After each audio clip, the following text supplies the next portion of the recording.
KRIS 6 News at 10 continues.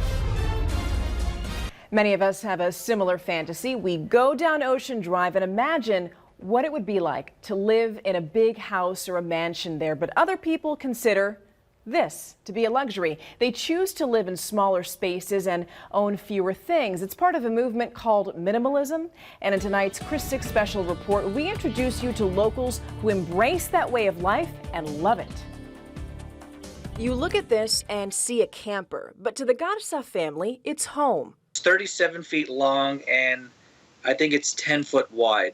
That's how big or small their camper is. They attach it to their pickup truck to get around. They didn't always live here. Last year, Cesar Garza and his wife Lidia Blanco Garza sold their 3-bedroom house in Corpus Christi, got rid of most of their belongings, and moved into the camper with their 2 young kids. It has a kitchen, couch, bathroom, and 2 bedrooms. They admit it's a tight space, but here's the upside for the Garza family. They're happy. The Garzas wanted to travel with their children and teach them something.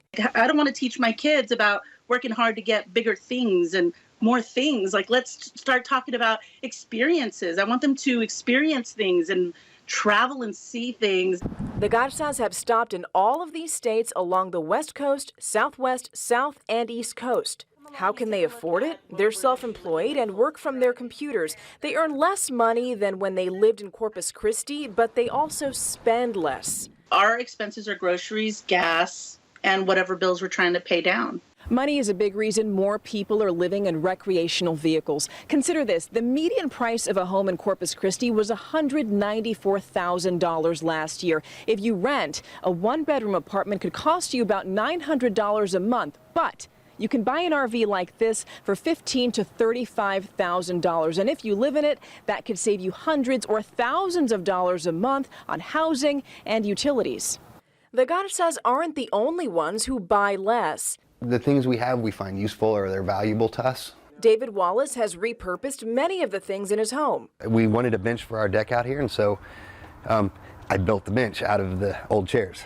So I mean that's kind of what I'm talking about when I talk about minimalism, is reusing things and not just feeling like I need to buy something brand new.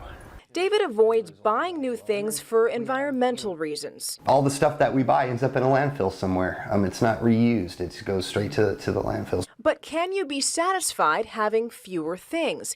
That's something we asked Dr. Dina Young-Prescott. She's a psychiatrist who treats people with mood and anxiety disorders. Doing more with less is something that all people benefit from. When we stop buying so much stuff and we turn to the inner person, there's more opportunity for spiritual growth, for learning opportunities, for all of the things that we need internally. The Garzas agree. They're not sure if they'll live in the camper forever, since their kids will need to start school soon, but in the meantime, they enjoy a simpler life. I would much rather live like this and see history in its own path than live in a household and read about stuff. Something to think about, right? So you can keep up with the Garza family and read about their latest adventures. They have a website with pictures and video, and you can visit our website, kristv.com, and just look for this story.